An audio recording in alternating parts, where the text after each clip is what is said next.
So, you've got an idea for a business, the store of your dreams. There's just one thing to figure out: everything. That's why Shopify's all-in-one commerce platform makes it easy to sell online, in person, and everywhere else. Sell on social media, source products with an app to get that first sale feeling.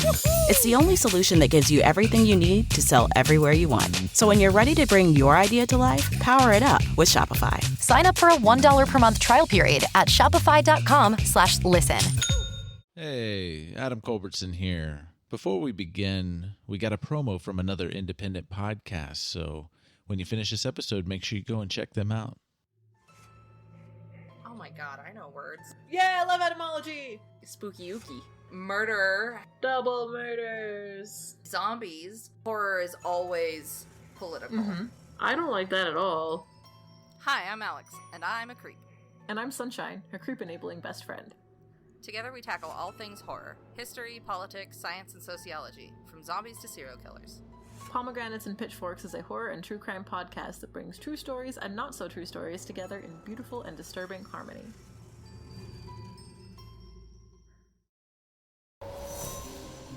Steel your mind for eldritch horrors of the universe unknown.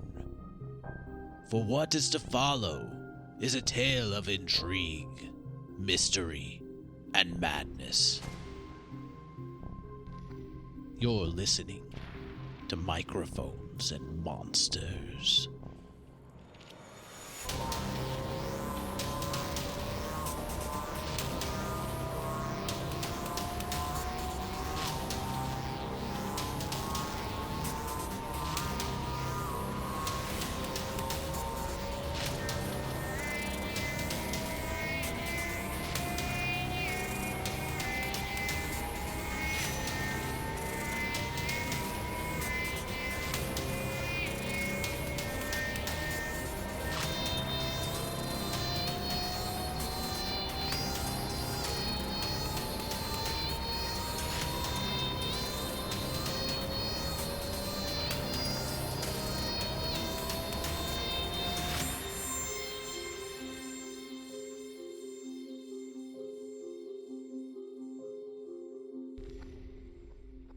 That was all you were doing, right? For Virath?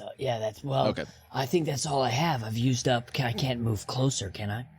I've done my move. No. I did my 2 attacks and my bonus. Put up my shield yet. Okay. All right. Yeah. All right, Victor.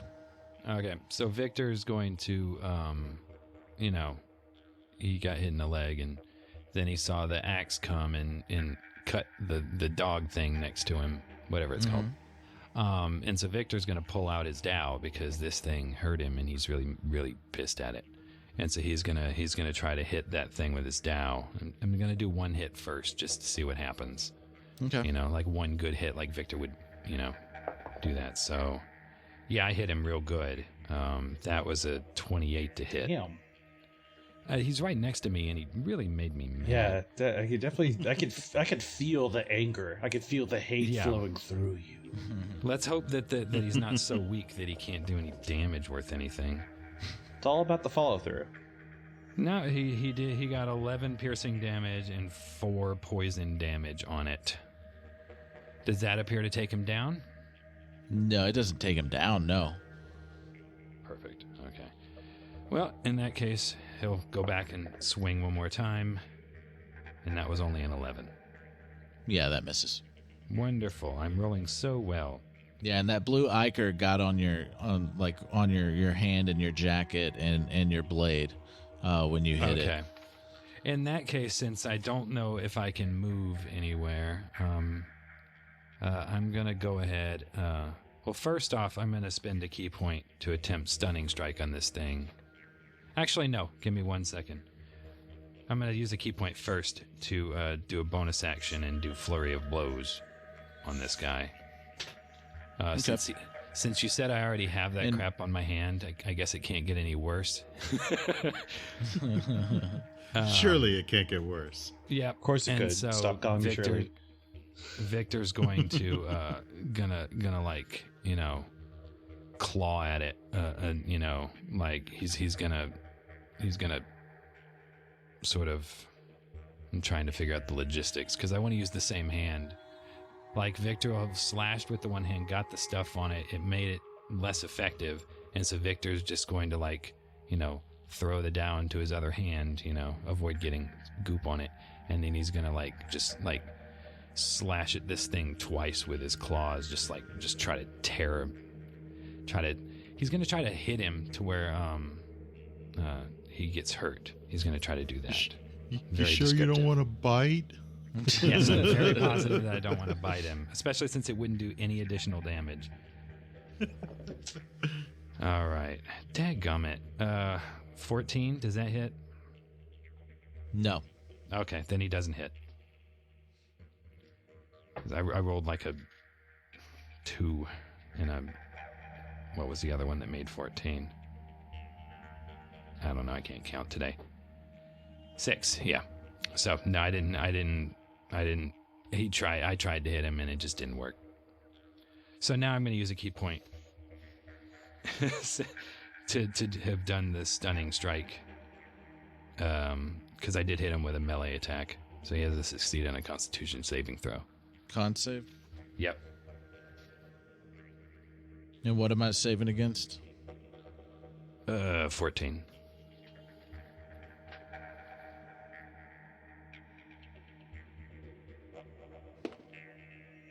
Yeah, he succeeds. Right. That's 21.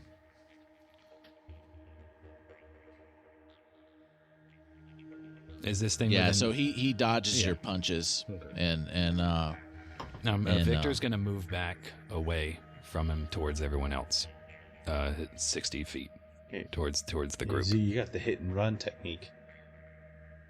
I hit him at least once, which means with mobile, I don't provoke opportunity attacks. Yes. I'm getting out of there. So you're running back to everybody else away from the Windwalker? Why in the world would I run towards the Windwalker? No one's coming with me, and I'm hurt. Well, everybody's coming with you. You're just really fast. You're like twice as fast as anybody else is. Is everyone moving that direction? You look back, and Aleister and Virath are closer to you than they were at the door. Like they're they're not as fast. Basically, as you. everybody but Julian. Julian's still back there. In that case, I guess I'll just move about 40 feet closer to the what's it called? The Windwalker. Okay. Yeah, because that puts me about 40 feet away from him. So hopefully that's out of his melee range and. I am providing Overwatch.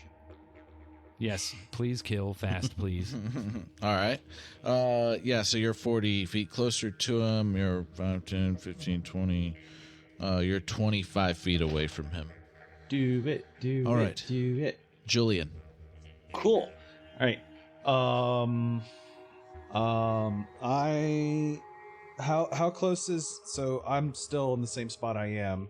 What's the range between myself and the phantom blue Joggo in front of Victor?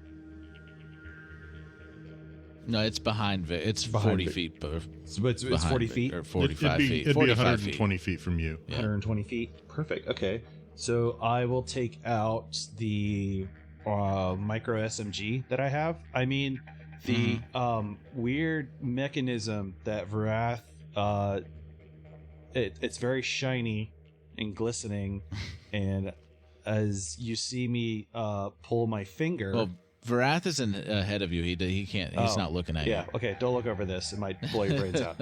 I'll squeeze off a couple of shots with the. I'll squeeze off. One attack with a micro SMG.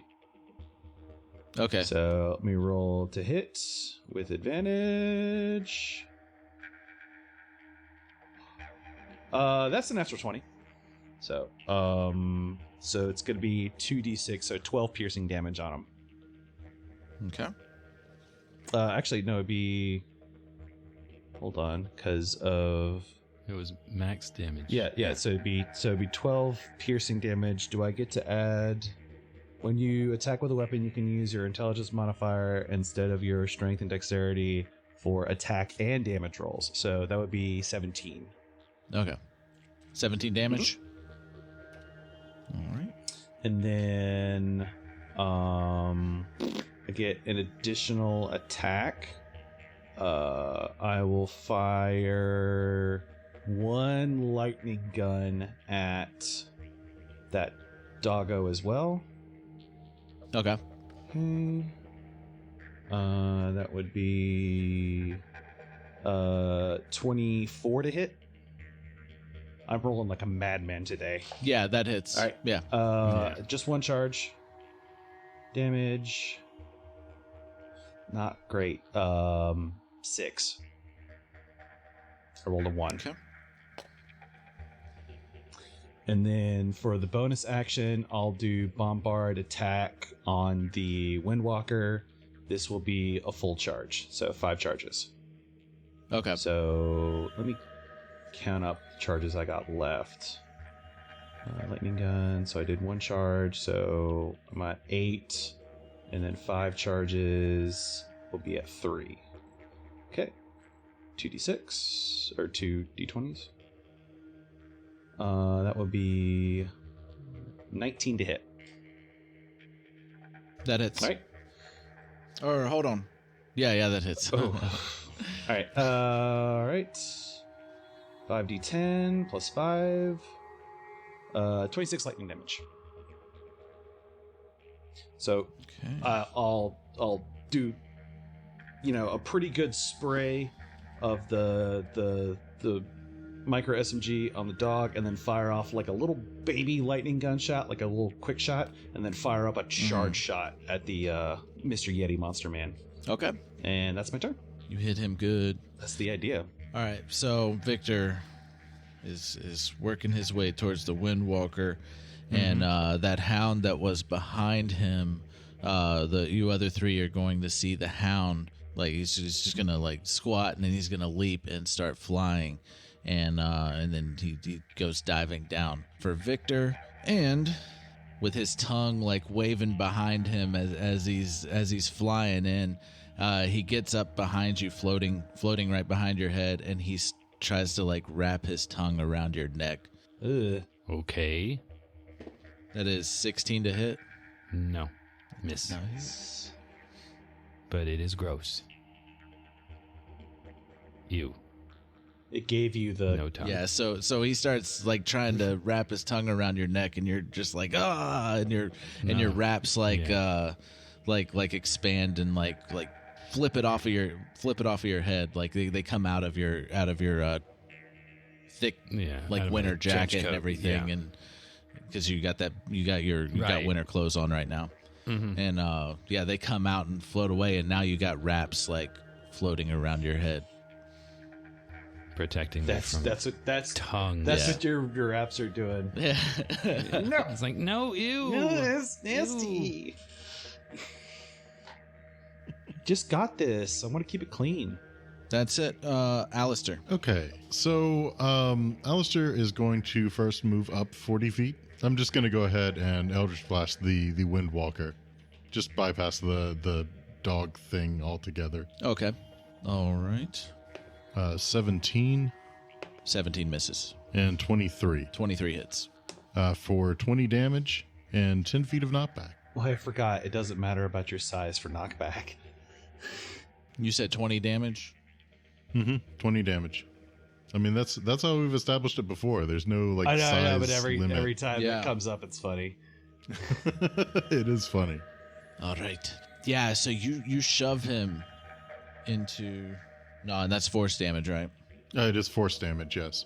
So will it go into the portal?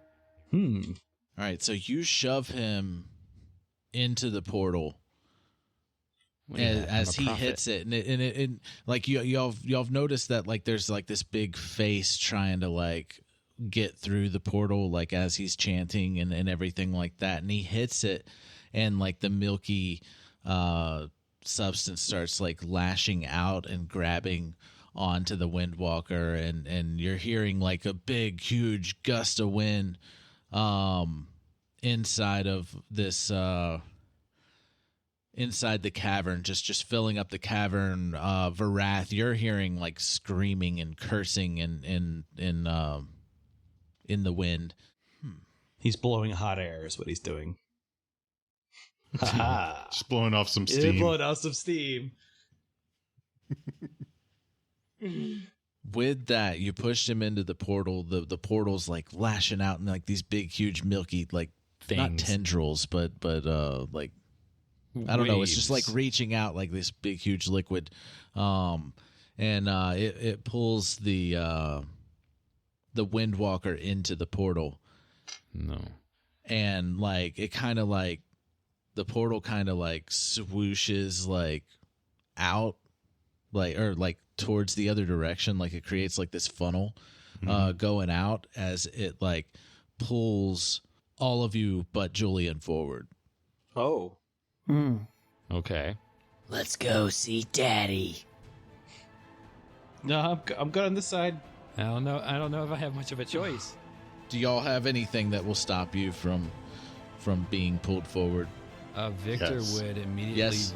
Yes, Oh I yeah, do. Okay. totally. Like take my But blades. does it stop everyone or just you? Just me. Congratulations. Well, Victor's in front, and so Victor would like immediately like sort of like is he being like pulled up like off the ground, or is he being pulled along the ground? Like, You're how is he being pulled along the ground towards the portal. Yeah, Victor would be like reaching out with his wraps, trying to like brace himself and like hold himself in place. Okay. And Alice or Virath. We'll see what Virath is doing first, I guess. Okay. I want to take my blades of All right, wrath, Virath. and I want to take my blades of wrath and shove them into the ground, and hold myself and hold on to them. Okay. That definitely keeps me. Come on.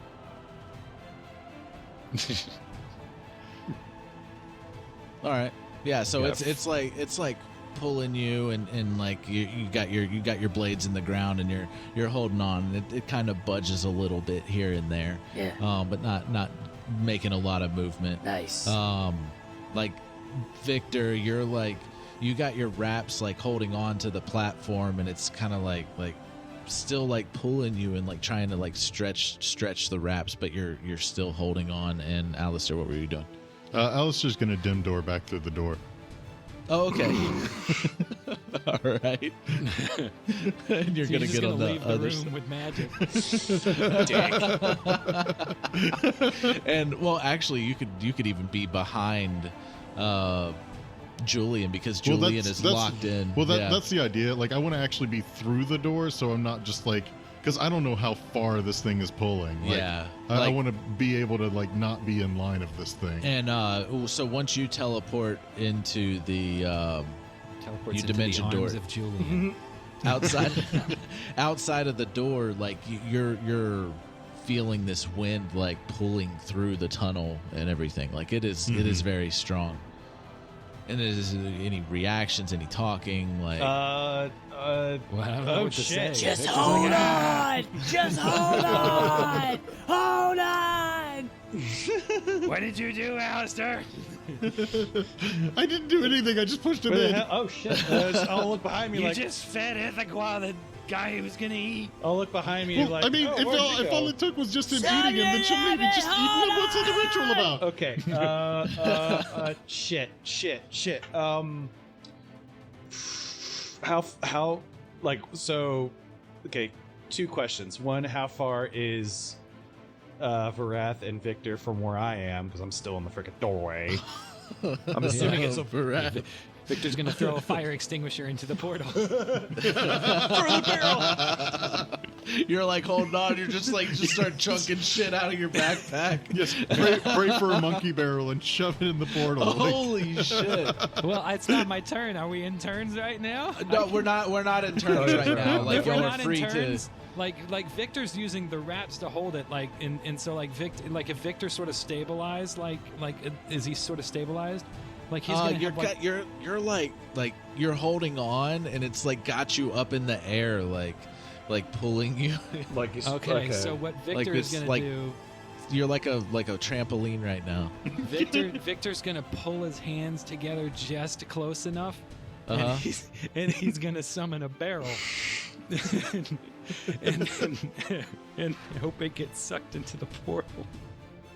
oh, this will be good. Okay, let's see what happens. Okay. So Please tell me it was the monkeys. No, it was not the monkeys. Victor just summoned the chaos barrel. Holy shit. Okay, so We got wild magic, boys. Yes. So Victor's summoned the chaos barrel, and what he's gonna do is he's gonna. Can I assume that if this barrel just flies towards this portal, it'll like bounce on the ground and take damage enough to probably explode at some point? Because it has to take damage. You could smack it before you let go of it. Yeah. I think what Victor will do is he's holding it, and Victor has claws. Yeah. Victor is going to squeeze real hard, and he's going to puncture the side of the barrel so that it takes some damage because it has 15 hit points. Okay. But it takes 1d4 force damage at initiative count 0. So every 1d4 it takes damage. Yeah. And then Victor will he'll see it, and then he'll just let and if he has any ability to throw at all, he will, but he's just going to let it go and let that barrel sort of just fly towards the portal. Yeah, you have the ability to throw it. Are you trying to hit like before the portal, or are you trying to just it get sucked in? I think I want it to go in the portal. I don't want it because there's nothing really for it to happen. Oh, by the way, what happens to the dog? Is the dog getting sucked in? Oh yeah. Bye, dog. No, actually, the dog disappears. Perfect. Whatever. Well, either that or it's invisible. But the dead dog does like come flying past you. He clips your wraps and gets more ichor on your wraps and just goes tumbling into the yeah. Well, because here's the thing, I have to roll for what the chaos barrel does. Yeah. So can I assume that it doesn't explode until it gets in the No, portal? you got the strength. You can chunk that shit far enough. You know that like aiming it wise. Okay. Roll for attack with advantage because it's also sucking it in, so it's gonna help you. Okay. 17 plus 9. That would be, or is it plus 8? I'll just give it plus 8 because that's 25. So I think I get it. So I'll do that, and then let me know when you want me to roll this d8 to find out what the character. Yeah, let's see what the barrel does. The creature is polymorphed into an axolotl for 1 minute, or until reduced to 0 hit points. Oh yeah. What is it? So anything.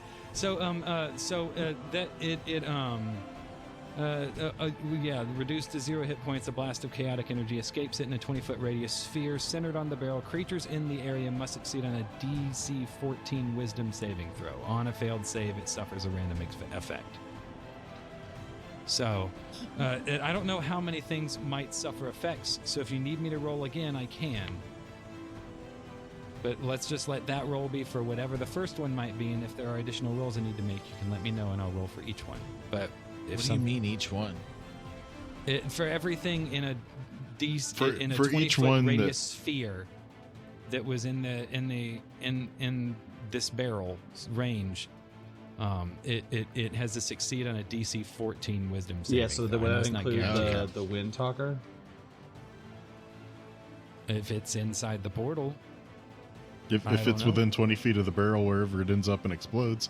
Yep, exactly. If nothing else, a barrel will hit whatever is on the other side of that portal, I'm hoping. Ithaca.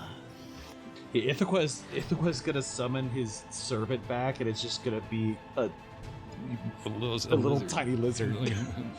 Yeah. At least for a minute, or until it hits 0 hit Because points. my dad's a bitch. All right, so this is crazy, but You did Literally this through is a crazy. chaos barrel. That's like the Wait, definition. this is crazy? What? This is amazing. This is like D&D fantasy land right now. Yeah. all right. So the barrel's flying through the air, and y'all feel the air stop, like pulling, and you fall to the ground.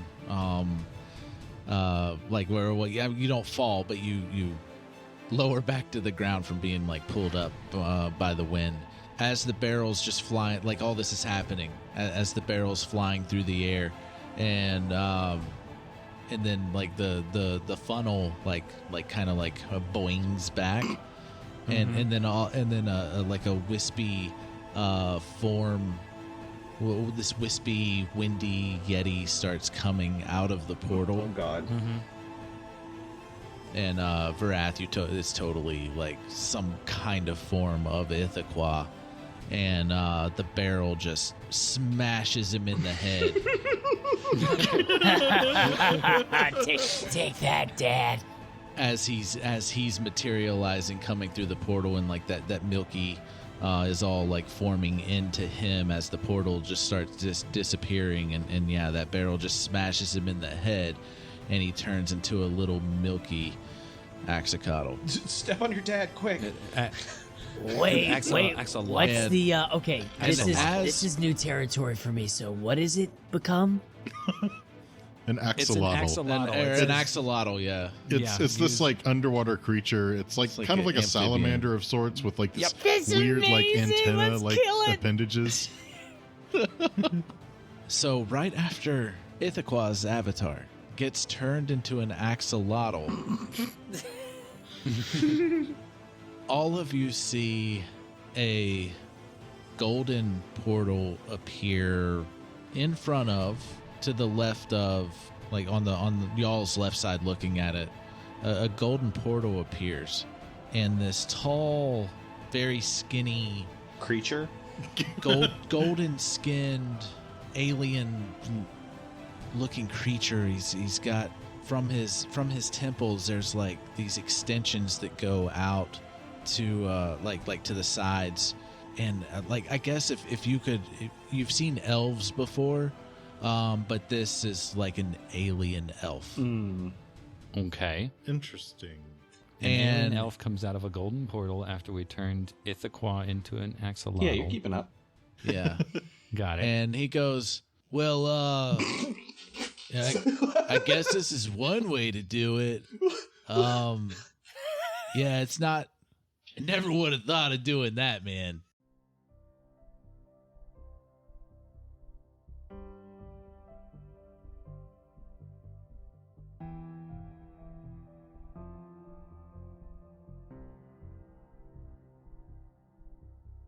Hey everybody, Adam Culbertson here, and Cliffhanger. Oh man, this fight got way off the rails, and it's getting even crazier. Who's this golden elf dude? This golden alien elf? I guess you'll have to find out in the next episode. Max will be in the next episode. He didn't choke on whatever he was drinking when he laughed. In the meantime, you can go over to microphonesandmonsters.com, mikesandmonsters.com. Follow us on social media. We're on all of them. Well, at least the important ones, I guess, maybe. Also, head on over to our Patreon, and if you want to support us for free, go leave us a 5-star rating and review on Apple Podcasts, Podchaser, wherever you can, wherever you listen that allow you to leave a rating and review. Do it. It helps us a lot. The music in this episode was a combination of Fallen Highway Studios and Dark Fantasy Studio. Thank you so much for listening. I hope you've been enjoying this guest shot with Aaron Dallavilla. We got one more episode with him, and yeah, it's so close, almost the end of November. But anyways, I hope you join us next time here on Microphones and Monsters.